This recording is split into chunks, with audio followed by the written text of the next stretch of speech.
Nós decidi de vai a competência na América, para assim nós por teste nos nível de gymnastics que nós temos no nosso clube e também para assim muito não por uma experiência. Pero nós não abai com a tendência de sair na primeiro lugar, pero danke Deus nós muito não prevaler e não a sair na primeiro lugar em level 1 como equipo e level 2 como equipo. Como clube, nós de duas competências internacionais que nós fazemos.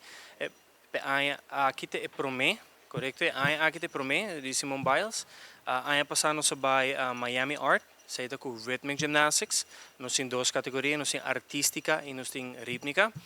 E também nós vai Panamá. Então, aqui nós vai Simone Biles, que é uma competência nível alto e nos muito a demonstrar que nós fazemos best representando a Aruba. O treinamento na vai basta bom, nós a preparar nos mês não somente fisicamente, mas mentalmente tem hobby training de sport psychology, que é hobby importante.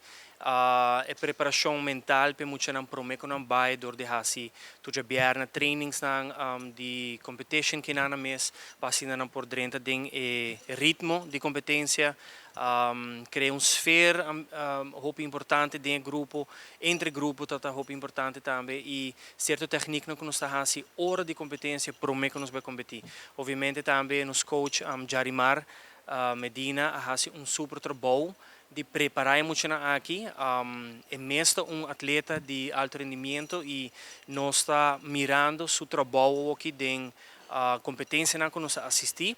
E também nós temos coach internacional, qual que chama Best Coach Ever, para polish details que nós está falta e preparar-nos para a competência que tem na América. Mirando que a competência na América está hobby, streng hobby, difícil.